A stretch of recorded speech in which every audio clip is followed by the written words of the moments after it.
Okay, his parole has ended, so yeah, I present to you Tony Montana himself, Al Pacino.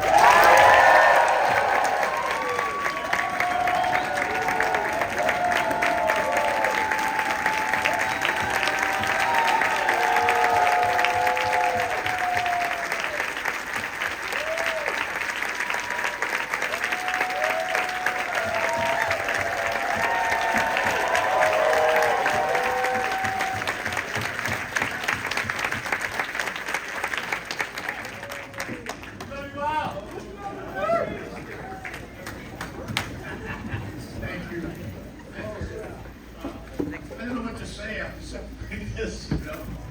I did watch it, I did. It's been a while, but I watched it. Wow.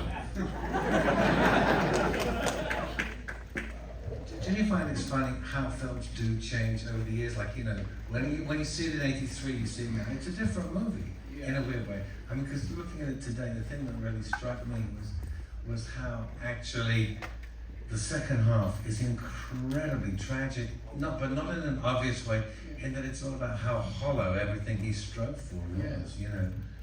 And you know, we change too. Yeah. And so we see it later on in life, and we start supplying the film with some of the things that happened to us, and what we've seen in terms of this art form, which is amazing to be a part of. I just started seeing there are a lot of good actors in this thing, and actors.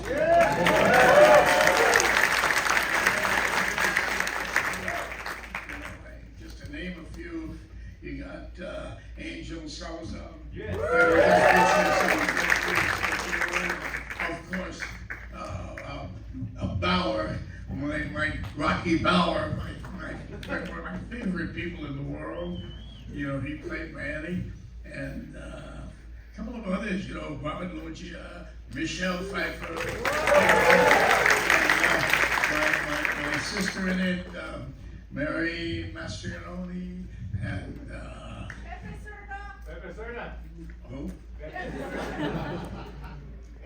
I can't. Angel. Pepe Serna. Yes. And then F. Murray. the guy who killed Mozart, right? Yeah, Mozart. Yeah. Amadeus. It's a great. So yeah, I'm sort of shook up. Yeah, no. Actually, you know.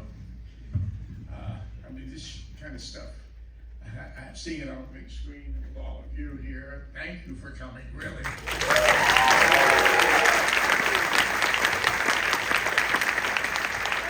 You know, we did have earlier when this first opened. You know, that's why this is so exciting and crazy for me. And because when this first opened, like 40 years ago,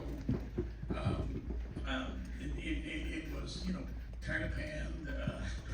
You know, it was controversial. It was panned, but it still had an audience for a while, and then it was gone. It was over. It was finished. It sort of, you know. Everybody was in our group that made this film, and we were a little stunned because we thought that it would have a stronger reaction, and because we thought we had done something, but the critics, most of which were negative, and sort of saw it in a way. But it went on for years afterward. But didn't Scorsese say something interesting to you about that when he first saw it? He said something. What did he say to you? He said that they won't like it. The reason that he thought they wouldn't like it because he thought that the Hollywood people would see themselves in it too much. Well, Scorsese. I mean, I read this in your book, Alan. That's why I got this. Oh. Yeah. Okay. Maybe they edited it out since I read it. What did Scorsese say? He said that. That they wouldn't like the film in Hollywood because they would recognize themselves in it too much. In this? Oh no, that's going too far. We gotta give them a break sometimes.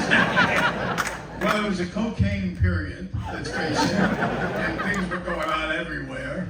And this was one of them. Oliver Stone wrote this script, I have to say. And Oliver's never touched drugs. Oh no.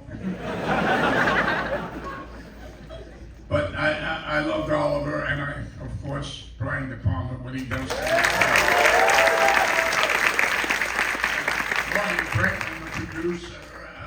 We don't know him as much as the others, but his vision is in this film.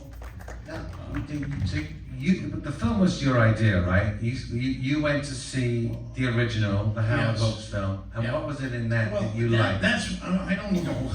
I don't know. I know that I saw that. I was shocked. Right? You know, Howard Hawks, the great director that has done so many things, and directed Paul Muni, this actor, who I loved, and I thought he was a theater actor, but then he became a big movie star in the 30s. And that's when they did, last time they did Scarface was in the 30s.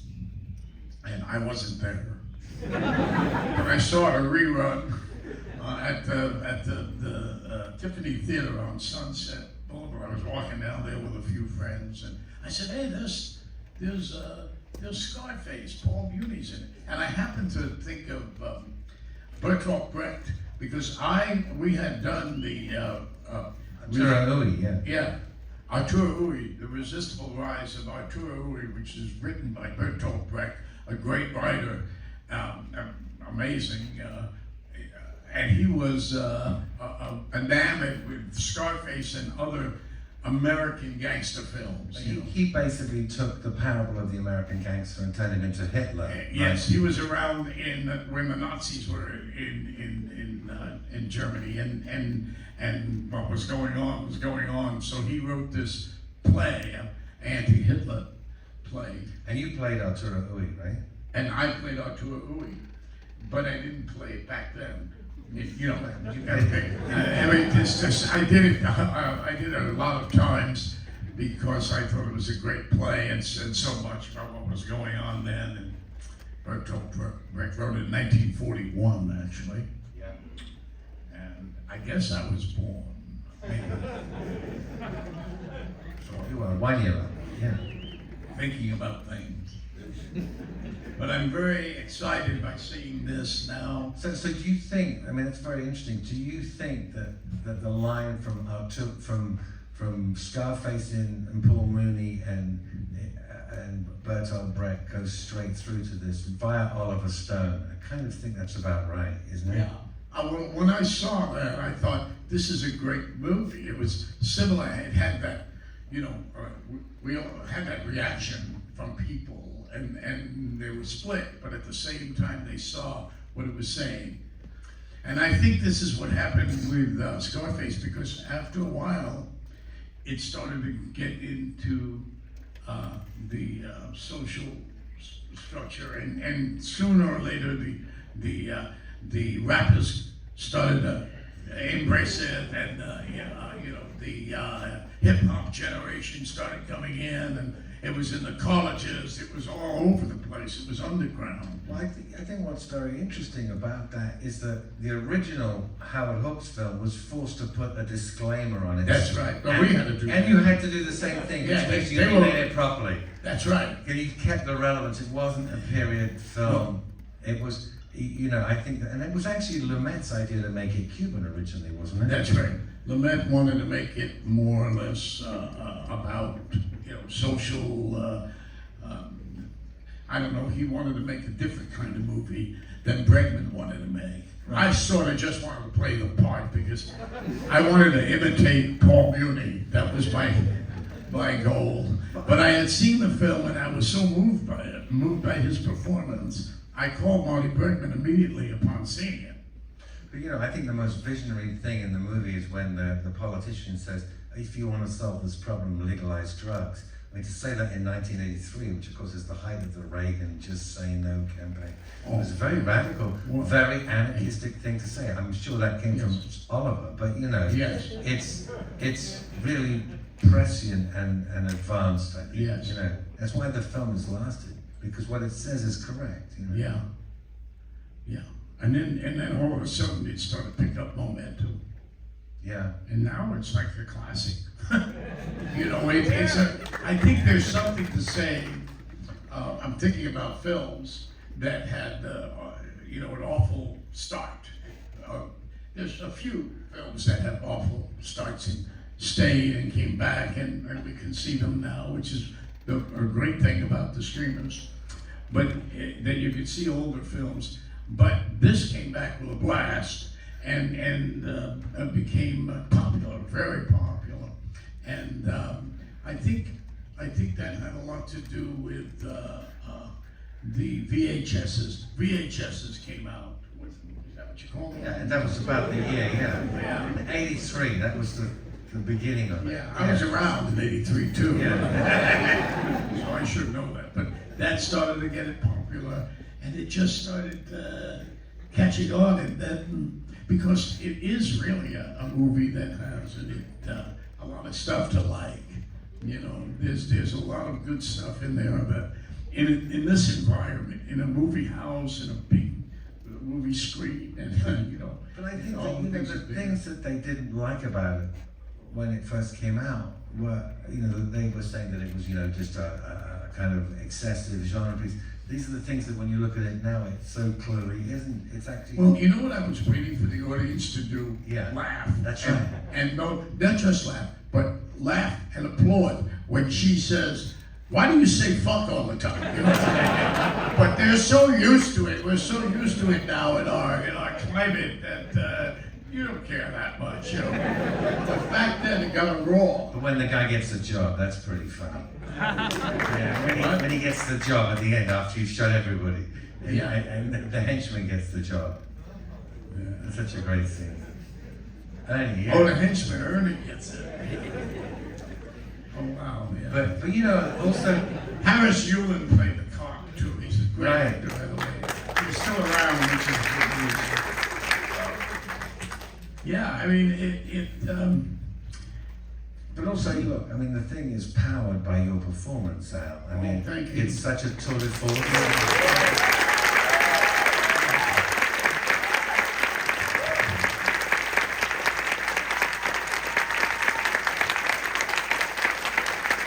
Thank you very much.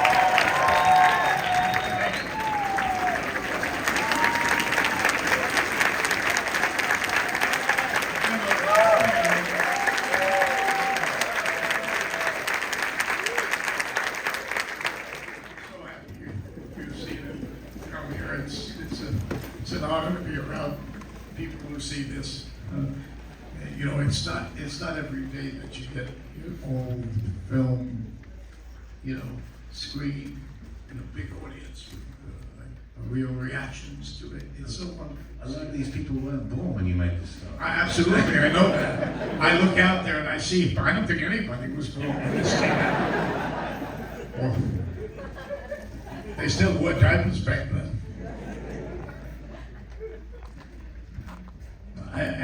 I think it's an interesting story about how it started to develop and became something that you could compare with the other films that have lasted. But you told me a story, I don't know if you want to tell the story about, there was a dinner you went to that Sidney Lumet and Milos Forman took you to. Oh my God, no, they weren't even together, it was separate. And I love these two directors. Of course, that's the greatest. He made two films with the Serpentine Dog Day Afternoon. But him and Milos Forman. Milos Forman, who I love, and he did Amadeus and stuff. So I admired these artists, and I found out something that is very strange, interesting. They were very upset that I did this film. And they are artists, great ones, and great directors. And they really had a passion, and got really mad that I could do this kind of film. And I thought, I just didn't understand it, which is good. Sometimes I sort of understand it, and I get very upset. But when you feel as though you somehow got through on something, and have something up there, you don't take the criticism as bad. It's strange, but I know how that could take someone really, But I sat and enjoyed their spirit. You shouldn't do things. I was enjoying it. I thought, well, what you don't know won't hurt you. So what did Milos say to you? I don't know the words, but it was something like, "Eh." I remember the scene. That was in check, of course. But I didn't have the greatest time doing this thing, although I knew I was into something that was expressive and talked about stuff in a way that I can't even relate to now.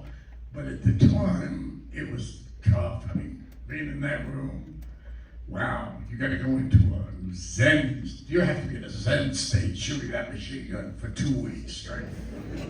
And didn't something happen? Yeah, I picked up after a round of bullets, I don't know what you could call those machine guns, but there's a name for them, are dangerous.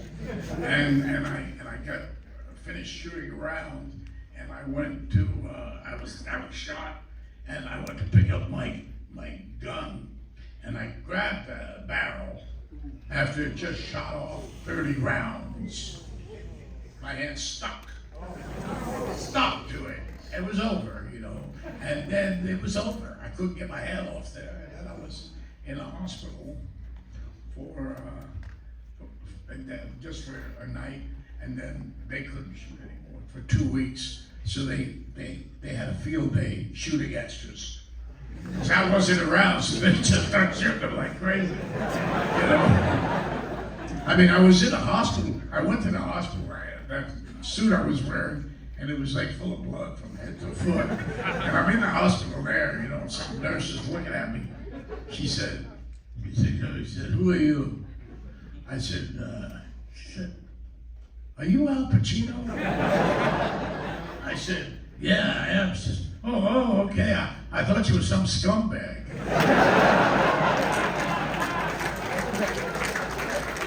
See, I read the look she had. I knew something was up. What scumbag? Oh my God. And didn't De Palma bring in some of his buddies to shoot extras while he was Yeah, there? Spielberg is in one of those shots. That's right. Yes. So we had a good, you can say, well, I know it's a little over the top, but Spielberg did it. No, he's great. So I was very happy that they were able to shoot, you know. And, but I think the idea of that over the top, I think everybody should know that really was our private department's idea to take this film and really give it that little bit more than you're used to, you know, or kind of almost operatic in its style. And I thought that really did lend a kind of difference to it than other films. Yeah, I think a big part of that is the work that Fernando Scarfiotti did on the production design. He's not credited for production design because there were union issues, but that's why he's credited as a consultant. How about Alonso? It's absolutely his. Alonso, yeah. But I think, but what Scarfiotti did there, and with the music of Moroder, like I think, Moroder's to me music, that kind of forms the 80s. That's the 80s aesthetic right there, isn't it? Yeah. Those sounds. Because all the guys who I was working with at the time, I was in the music business in the early 80s, and all the guys who were making records, they all wanted Moroder's synth sounds because they were the best, you know? Yeah. All the guys who were working at the time, like Hans Zimmer and Trevor Horn and all those people, they all were obsessed with Moroder. Yes. It's a beautiful, beautiful soundtrack. It's a great soundtrack. Yes, it is. I'm hearing it here today. It's been a while, and I can. It's good. It's so much fullness in it. It's a really good piece of music. Yeah, it's really, really good. Yeah. Does someone have a question? Yes.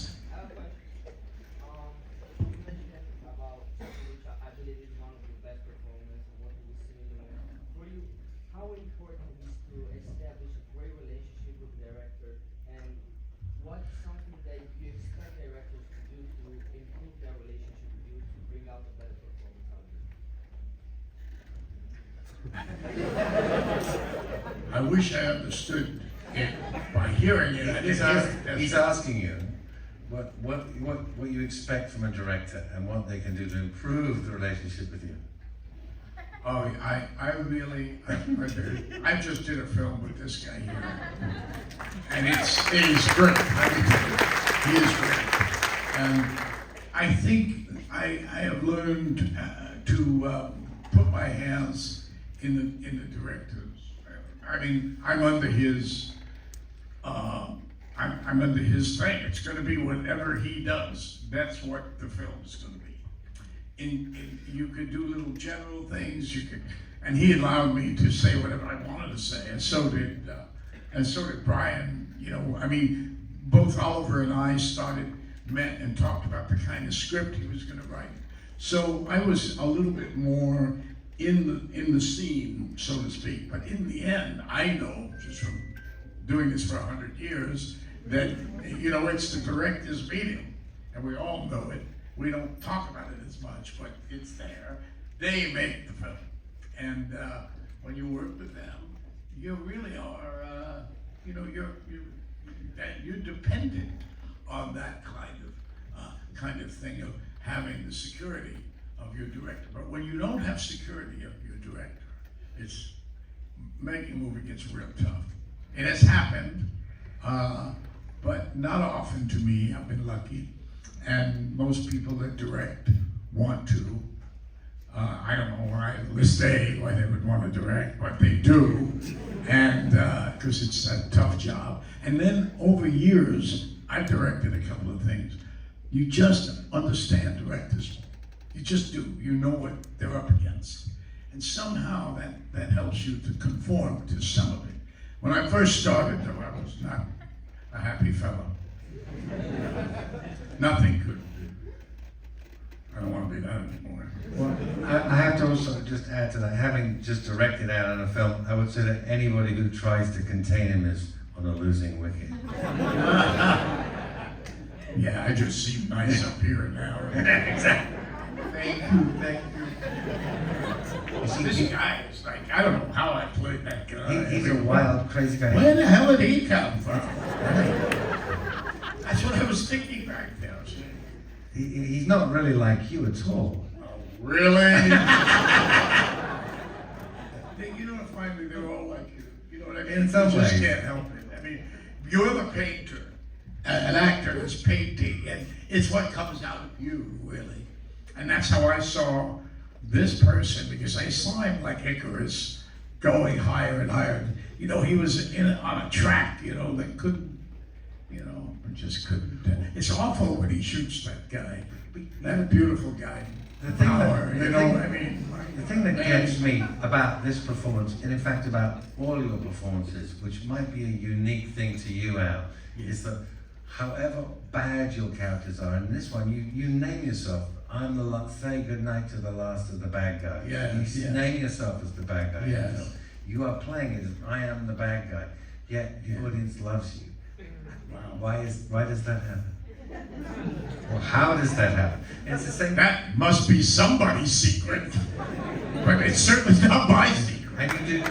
I just see something and think, you want to find, even though you want to find the humanity in a character, something that, and you go for it. Sometimes you don't reach it, and I just thought it was a great part. It's a great role when you think of it.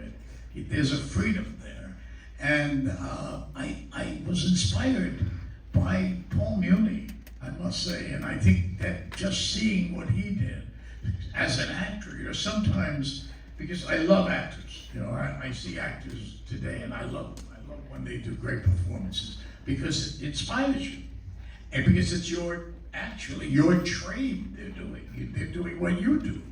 So, you know, you admire it. And I very much was given the freedom from Paul Muni. He sort of had that explosive thing in him, or the way he got on top of the character is the way you get on top of the camera. The way Bernard gets on top of the camera is something to see. I mean, it's like a horse. It's like a little horse that he's on. And you can see he's very comfortable on it. Shooting around. You want to just say, hey man, let's go, give it a little charge. Stop rolling, man. No, it's true. You know, you see that. I don't know what I was making reference to. We were asking about relationships with directors. Who else has got a question? Yes. I'm sorry. Oh, thank you. Incredible. I love it. I love how you say that. Well, I appreciate that. Question over there? Yeah, so I first heard about this movie years ago from a little game called Grand Theft Auto. I'm familiar. I have kids, you know. I thought it was super cool that they took so much inspiration from this movie. What were your thoughts like initially when you heard about all that, and did you actually play the game yourself? Yeah. I recently got a letter from some girl, a young girl in Israel, who wrote me a very eloquent letter. She's only 14, and she talked about this. She liked this and sent it right across. So I got into a conversation with her, and I started talking about this film, and you know that it does have this kind of energy, you know, because it's been criticized for all the violence and the murder in it and stuff like that. But somehow there's a radiant thing in there. I don't know where it comes from. I think He's a tragic hero, that's why. that's right. He's a hero. In that way, he's a anti-hero hero. Well, I think the scene for me, that where you really kind of pulled the whole thing together is after you've shot your best friend, when you're just sitting there behind the desk. Yes. It's like, because it's somebody in the depths of the soul, and the only thing you have to do is... It was the first time the character gives that away, that third dimension. Yeah. I saw him as two dimensions. Yeah. I mean, they're just two sides. What you see is what you get, you know, which gave him a sort of charm in a way. It was, you know, like the guy says in Bolivia, you don't lie, you tell the truth. That's right. You feel it, and for the first time in the film, he goes into himself. He contemplates and looks at himself. What he says... And then he knows it's the end. What he says repeatedly, the only thing I've got is my word and my balls. Yeah. And he's lost both at that point. Yeah. It's a terrifying moment. Yeah. It's a great scene. I mean, it's as you say, it's like the character sort of unravels in front of your eyes. How do you do that, Al? Yeah, right. Take a look at me now. Exactly. I'm unraveling as we speak. I know how to not unravel. I've unraveled my whole life. And I don't know if I like it, but I do it. Well, it is true, you know, again, having had this experience with Al recently, is that there is a thing that happens when you put a camera on Al. It's like, you don't know what's going to happen. But something happens. Well, that's good. That comes from a lot of people I've seen working and a lot of help I've had with people like you and others who have helped me with stuff. You know, I am the kind of, I'm a stuffy actor right now. You can tell my nose, there's something's going on up there, and it's not cocaine. And a lot of it came from that film. I still got it. Whatever I was sniffing stood up there. You know, they liked it, they enjoyed it. But you know, I find myself looking at roles and stuff. I've done quite a few parts I didn't feel I was right for to start with. If I get something that I feel I connect to, whatever it is, I've been lucky enough to pursue it and be able to get up there and do it, you know. And so that's a real lucky break for an actor to get something that you feel I can speak through this role. It doesn't happen often, and it does take a lot of focus on it and what part of you the role touches, whatever that might be. Where does it go? How do you and the character you're playing? But I think that merge. But in this particular instance, you identified enough to say this part is mine. Yeah. So there must have been some part of it that really. Well, the underbelly of our world. I come out of that kind of climate, and so I sort of had that there. You're always expressing, in a way, your own traumas, some way. You know, all artists do that. There's that terrifying scene to where his mother kicks him out of the house. we've gone through that in our last film we did. Yes. Oh, hi. I gotta know you, don't I? I don't know, but I was wondering, in Scarface, specifically your character, Tony Montana, how do you think they portray the American dream? How it portrayed the American dream. Yeah, that's a good point. That's Sophie, right? I know Sophie. She's great. It portrays the American dream because, let's face it, she said it. It's, you know, get the power, you get the money, you get the power, then you get the woman. Now, what does that mean? And that's what we are here. That too is the, as Brian De Palma would say, it's the avarice in the world. Especially, it was sort of visible. Now it just exists here in today's world, but it's sort of there, you know. Like all of us said in this film, you know, our greed is good. Remember Wall Street? Yeah. Greed is good. And I think we were at, you know, we were hanging then. And that's what Brian felt, and that's what Oliver felt, is about excess. Yeah, I think ultimately it's an anarchistic movie because Yes. it's saying that the desire to succeed is actually a criminal act. Well, It could be. I don't know. You only get rich if you steal the money. It's basically what the film. I think for a lot of actors is also if you get lucky, you know, I've gotten lucky quite a few times in my life, but I've been, when I look at it, I feel I've also got unlucky a lot too. You know, I have it in the book. And yeah, I just feel that I think there was something like that going on, Sophie, at the time. I just felt the energy of the, you know, the split thing that was going on there in the Reagan years. We just say no kind of thing. Exactly, yeah. Well, there was more happening at that point. Yeah, it was. Man here has a question. Yes. So, thank you so much. Tremendous roles. Can you please talk about your process in approaching a role, like how you approach this one and how you approach subsequent roles that you are? Yes. It's changed in me throughout years. You know, I approached a role that way. I think about it a lot.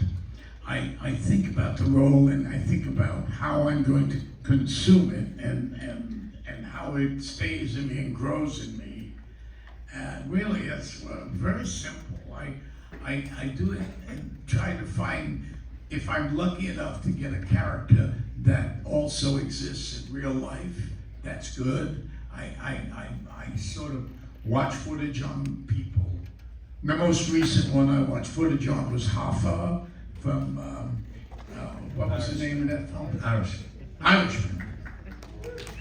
Just happened. So I drew a lot on the life of Hoffa, and I got to look at, I like real people to play, you know, it does help, or great material, like Shakespeare. So then you find something in that. There are roles that you can't, you don't relate to, you don't connect to, and they're great roles. So let that be known. And I have been lucky enough to, most of my roles, I have a sense of, as they say, some more, some less. Some I don't, and I do it, and I made a mistake. Wow. Mr. You're Pacino. welcome. Over here. Yeah. So your mannerisms in this movie, specifically when you're adjusting your belt all the time, when you're sitting down, where did that come from? Because it's such an interesting choice that really stands out and just makes it a really special performance. Well, it certainly wasn't my choice. So, you see what I mean? Free the unconscious. The unconscious is free. If you can do that, you can do things that aren't expected by yourself. So I'm glad you like that. That's good, eh? But I didn't plan anything. Back there in the distance there. We'll get what? I wanted to know, in the film Scarface, what was your favorite outfit? Favorite outfit? I like that three-piece suit, you know. old school. Did you get to keep the wardrobe? Yeah. The stuff that wasn't bloodstained. That was Miami. Right here. Yeah. Fortunately, I got to film with you in Babylon. I'm sure you remember me dancing around you. So I just want to let you know that, and make a wonderful compliment about you because you were so respectful to all the dancers around you. Oh, In wow. between takes, you said, "Excuse me," and your little cholo, your little cholo walk. Off the set, you were amazing and friendly and just, it was such a pleasure to see an actor Wow. treat us. I love that. Yeah, and I just wanted to let you know that I appreciated that. Oh, I love that. Thank you. I mean, that's what you hear. That's great. Thank you. Sorry, I gotta say, this is like fiber of my being. Raised inappropriately, I raised by a single mother. I saw this movie when I was 4 years old. My babysitter. So her and her then boyfriend took me to see this. I'm curious, the question about the process makes me wonder, you've been in so many epic, influential movies, these huge films. Yeah. It's a two-pronged question. What was the most challenging for you to make? And then on the flip of that, which one do you think is maybe underrated or just hasn't gotten the love that you think it should? Half of them. Well, there are a few that I'm sort of fond of, but that's true. I did have a hard time only with Godfather for some reason. And I think it was because when I started that film, I didn't feel I had a company behind. Francis Coppola, of course. I mean, I told Francis, you don't have to use me. I kept saying, I just don't like being around where I don't feel wanted. That's a party, that's a person, if I'm wanted, I'm glad to be there. But if you don't feel that, and that was tough. But somehow, I guess, I was in a great film with all these great people and Francis Ford Coppola. I mean, he made this thing. That's a case of a director wanting you to be in a film too. That's a big thing for actors. If a director wants you, there's a reason, and that's a good deal of why you do something.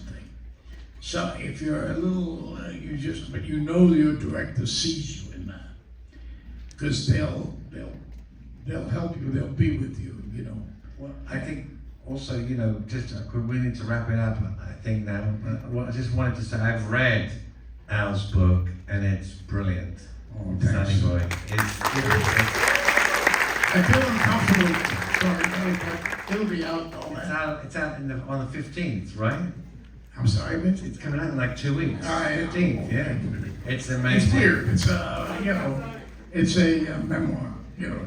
So, We all write them sooner or later. what are you gonna do? Yeah, it's a good one though, Al. Yeah, thank you. So here we are. I think What do I do now?